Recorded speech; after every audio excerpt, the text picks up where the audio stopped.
Hello, my name is Ben, also known as Scorpio Tech, and welcome to my 2021 small room setup tour. Last year's setup video recently surpassed 1.8 million views, which is honestly mind-blowing to me. So thank you to everyone that watched, liked, commented and subscribed. Since then I've made quite a lot of significant upgrades, as some of you would have noticed already, so it was about time I put together my new setup tour. 99% of my viewers aren't subscribed to the channel, so if you do enjoy the content, please consider subscribing, it would be greatly appreciated. So without further ado, let's jump into the setup tour. So 2020 was a strange year to say the least, but for a lot of us gamers and tech lovers, the extra time locked inside wasn't exactly an issue. Not only this, but 2020 was a pretty exciting year for technology, such as the release of the Nvidia 30 series cards, the Xbox Series X and S, as well as the PlayStation 5 and much more. Thankfully, I have been fortunate enough to pick up a lot of the new tech this year, which I'll showcase in this video. To kick things off, let's take a look at the least exciting side of the room. I've got a new bedside table from IKEA called Godicious. It's a spacious, clean and relatively cheap unit costing just £35, and I think it fits my room very nicely.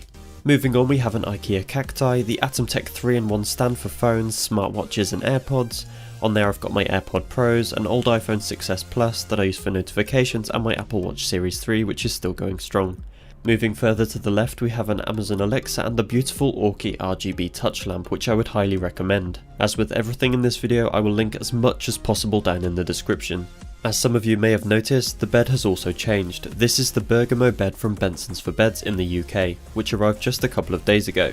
It looks infinitely better than the wooden bed that I had before. I'm also going to throw in a link down there for the duvet cover as well, because why not? And would it even be a Scorpio Tech setup tour if I didn't show off a soft as heck Sherpa throw if you want to feel extra cozy in the winter months. For those of you that know me, you won't be surprised that I've run a 12-metre Novastella RGB strip around the bedside table, both sides of the bed giving an underglow, around the TV and the shelving, as you'll see shortly.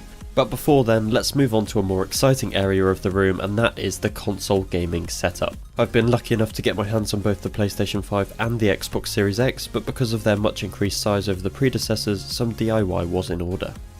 Unchanged from last year is the battery powered spotlights. I have colour coordinated for Xbox games, movies and PlayStation games. I do love them, but they require 3 AAA batteries each, and they eat through them incredibly quickly.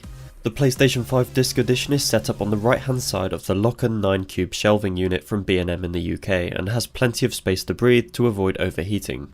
Because of the width of the Series X, I had to cut some wood to use in conjunction with some L-shaped brackets to make a shelf for it to sit on. Although it looks slightly peculiar, I'm actually very happy with how it all looks together. Taking a look on top of the unit, for the Xbox side I have a Cacti and a Master Chief Funko on top of a Samsung HWK450 soundbar with the subwoofer directly under the bed. In the centre we have the PlayStation Icons lights, which I would definitely recommend, and on the right side we have another Cacti and a Spyro Funko Pop to represent the PlayStation side of things. I've tried to keep things as clean as possible whilst also adding some personality to the room, but as I said before, I'm pretty happy with how this area of my room is looking now. The TV also remains unchanged for now. This is a Samsung 55-inch 4K, which looks absolutely fantastic in my opinion, but as it's a few years old now, it's no longer available to purchase. The only real drawback now is that it's not 120Hz capable, so if I want to get the most out of my next gen consoles, this is an area I'm going to have to improve in the future.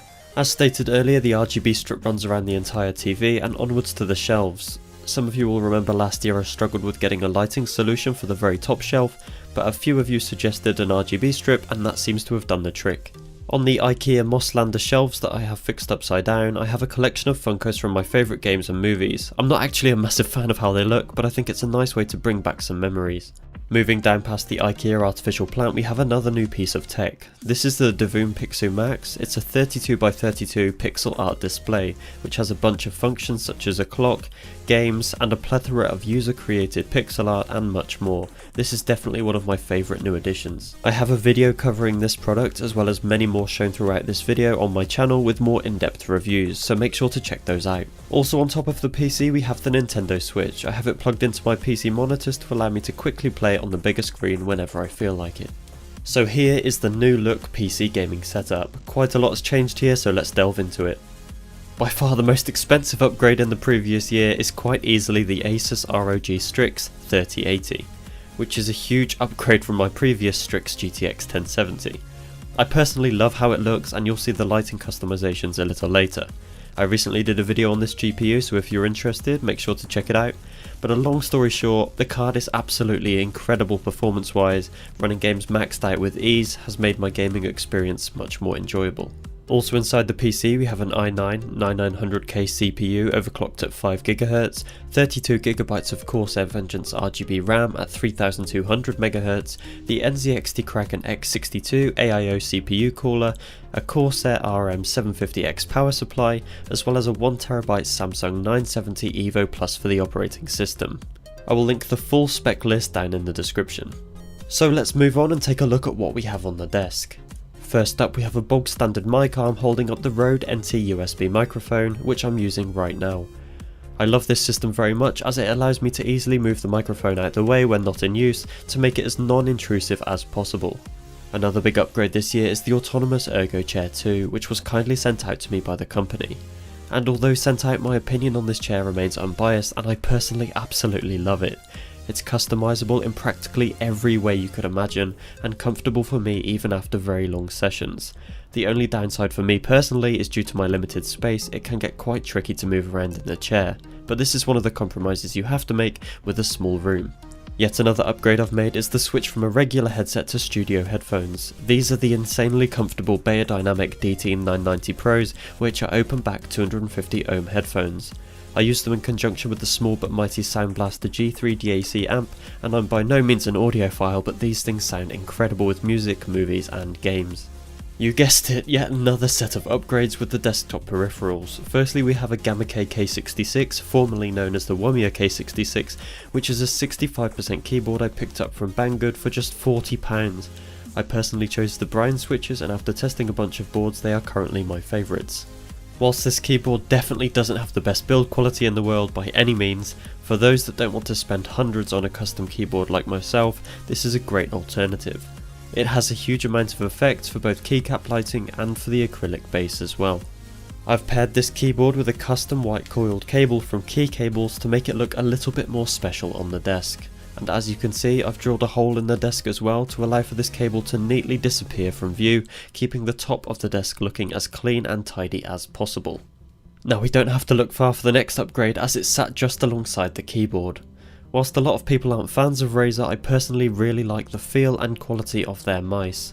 This is the Razer Basilisk Mercury, and it is a nicely weighted mouse which I picked up for just £30 when it was on sale, and honestly for that price it was just a no-brainer. Also on the desk we have the Purple Storm mousepad from Auromech. I love the simple yet vibrant design as it really breaks up all the white peripherals from the desk. Another cheap addition I've made is the Lamicool adjustable phone stand. It costs just £10 and is ideal for FaceTime, notifications or even your Twitch chat.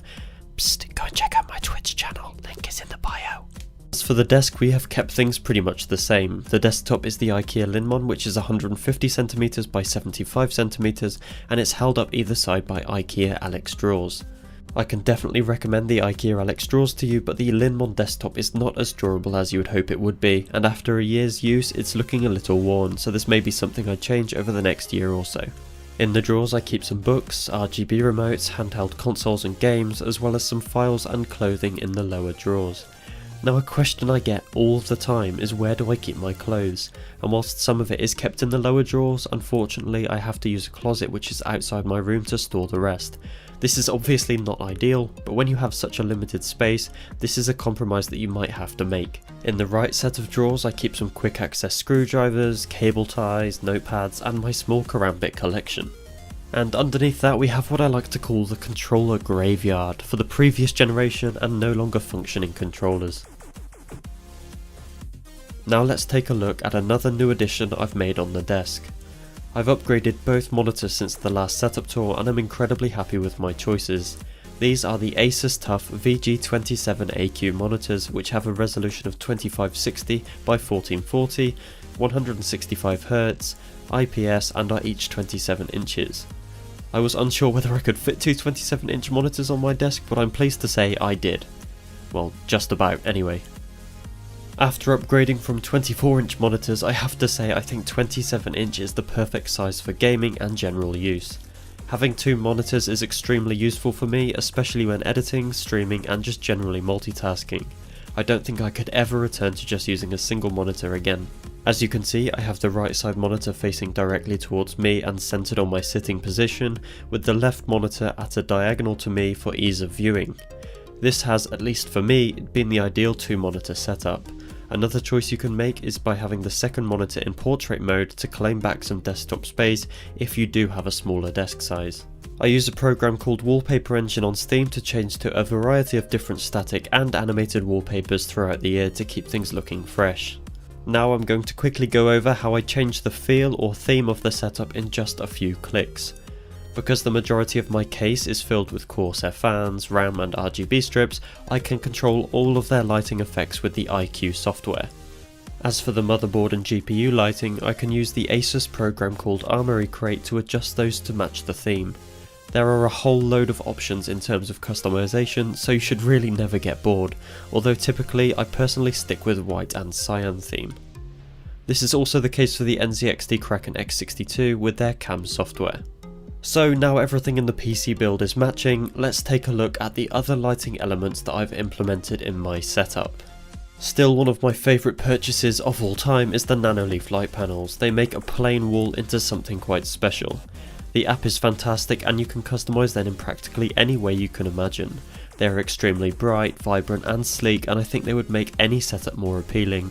Another one of my favourite Nanoleaf features is the screen mirroring. Once connected to your PC, you can have the Nanoleaf react in real time to what's on your screen, making for a very immersive experience in movies and games. Sticking with the lighting theme, the absolute best bang for your buck light strips right now are from Govee. They have a range of amazing light strips which can be controlled via your phone, Alexa and Google Home for a very reasonable price compared with the premium competitors such as Philips Hue. They are bright and the colours are very accurate, and I would really struggle to fault them at all. I have them around the back of both monitors and the desk to cast a nice glow on the back wall. Cable management is something I continue to work hard on, but there is always room for improvement. Underneath the desk I have a 1 meter length of D-line cable trunking available from Amazon or most hardware stores that allows me to run the mass of cables across without anything being seen from the front.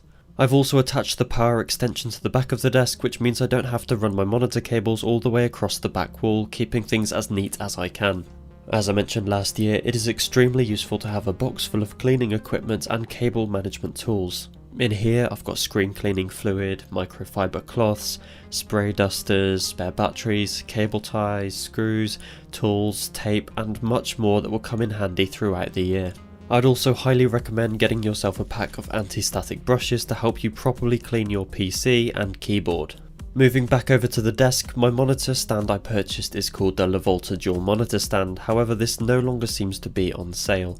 The good news is that there is a new product called Bondtech Dual Monitor Stand which is the exact same build as this one, so I will link that one down below for you instead. For £30 you can easily hold up to 27-inch monitors like mine without having any tilting or alignment issues, at least that's from my experience so far. For the long running watchers of my setup tours, can we get some Fs in the chat for the bonsai tree and the Venus flytrap that are sadly no longer with us. Luckily I have managed to raise these three beauties without any health complications so far. So that wraps up the 2021 setup tour. I really hope you enjoyed this video, and if you did, please consider subscribing and feel free to leave any questions in the comments section below. You can also join my Discord server or check my Instagram, gaming YouTube channel, TikTok and other social links in the description. See you all next time. Bye bye.